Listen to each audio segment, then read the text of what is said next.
ہمارے D H A کے head brigadier بشارت علی صاحب کو دعوت دی ہوئی ہے، اور ان کے ساتھ اور بھی سب آپ لوگ جمع ہیں.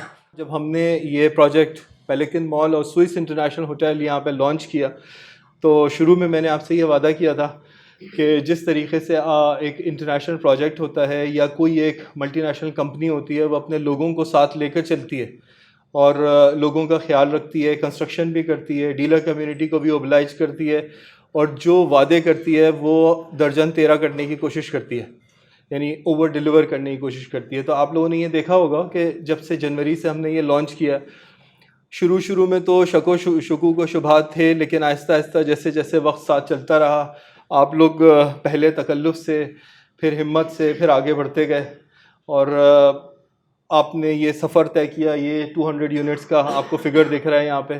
اس میں جو میرے علم میں بات ہے وہ ایک ویژن تھا شروع میں، جیسے ڈی ایچ اے ہمیشہ ہر جگہ ایک ویژن لے کے جاتا ہے، تو ایک ویژن تھا ملک ذوالفقار صاحب کا، تشریف رکھتے ہیں یہاں پہ وہ، اور اس کو ہمارے جو ماشاءاللہ ویژنری لیڈرشپ ہے ڈی ایچ اے کی، بریگیڈیئر صاحب نے ایک ویژن دیا کہ آپ ایک انٹرنیشنل ہوٹل لے کر آئیں، ایک برانڈ لے کر آئیں. تو ملک صاحب تشریف لے گئے یو اے ای، اور انہوں نے جو ایک نامی گرامی برانڈ ہے سوئس انٹرنیشنل ہوٹل، وہ ان سے ایگریمنٹ کیا، بلکہ وہی آپریٹ کریں گے، ان کے ایس او پیز ہیں جو انٹرنیشنل اسٹینڈرڈز ہیں.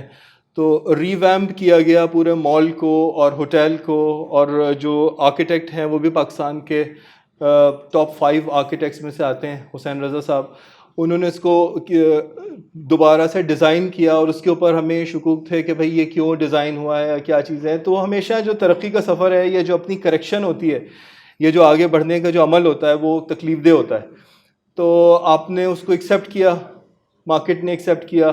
انٹرنیشنل سے پاکستان کے نہیں، اس وقت انٹرنیشنل چیلنجنگ سچویشن ہے کووڈ کے بعد، لیکن اس میں الحمدللہ یہ پیلیکن مال کی جو سیل ہے اور یہ جو ترقی ہے، اور ہمارے پاس وہ لوگ ہیں کہ جو انویسٹرز نہیں ہیں بلکہ اینڈ یوزرز ہیں، ریئل بائرز ہیں، اور اکراس دی گلوب لوگوں نے انویسٹ کیا ہے. اور اس میں آپ سب لوگوں کا کنٹریبیوشن ہے. آپ سب کے لیے، پوری پیلیکن فیملی کے لیے ایک مرتبہ تالیاں.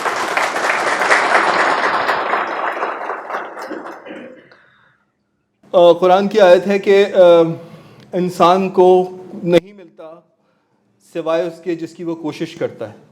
کوشش کرنے کے لیے پہلے ایک مرتبہ سوچا جاتا ہے، ایک ویژن ہوتا ہے، کوئی سوچتا ہے، سوچنے کے بعد ہمت کر پلان کرتا ہے، اور یقین اللہ پہ ہوتا ہے، اور وہ اپنے کو کنیکٹ کر کے اللہ تعالیٰ سے اس کی مدد کو حاصل کیا جاتا ہے. اور کوئی ایسا واقعہ نہیں ہے اس وقت دنیا میں جہاں اللہ تعالیٰ سے کنیکٹ کر کے امید لگا کر کوشش کی گئی ہو اور مدد نہ آئی ہو.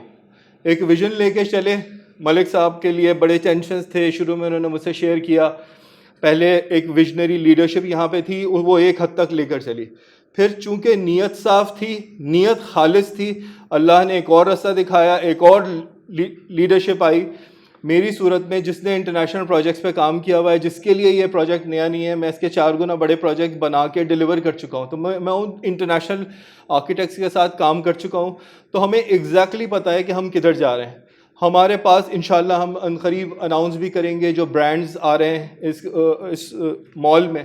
یہ کہیں پہ بھی 5 اسٹار اسٹینڈرڈ سے کم کا مال نہیں ہوگا، اور یہ ہوٹل کو آپریٹ کرنے کی بھی اپنی سائنس ہے. تو جو آپریٹرز ہیں وہ بھی اس کو آپریٹ کریں گے، اور آپ سب کے لیے، آپ کی فیملیز کے لیے یہ ایک بہت اچھا تحفہ ہے. اور آپ وقت کے ساتھ ساتھ جب مستقبل میں اپنے بچوں پہ، اپنی فیملی پہ فخر کریں گے کہ جب یہ بلڈنگ معرض وجود میں آ رہی تھی تو آپ اس کا حصہ تھے. تو یہ تمام چیزیں خدا کا فضل ہے، آج اس نے ہمیں یہ دن دکھایا. انشاءاللہ اگلے مہینے سپٹمبر میں ہم لوگ ویلز بھی لانچ کر رہے ہیں، اور کمرشل پلازز بھی لانچ کر رہے ہیں ڈفرینٹ سیکٹرز میں. اس کی تفصیلات آئیں گی، پہلے ہم سب آپ کے ساتھ شیئر کریں گے، اور انشاءاللہ ترقی کا یہ سفر مل بانٹ کے کریں گے تاکہ سب کو اس کا فائدہ ہو، سب اس چیز میں، اس سفر میں آگے چلیں. اب وہ شخصیت، وہ کہتے ہیں نا کہ شاعر نے کہا ہے نا کہ وہ اکیلا ہی چلا تھا جانب منزل، مگر لوگ ساتھ آتے گئے. یہ سارے لوگ، وہ لوگ ساتھ آتے گئے اور کارواں بنتا گیا.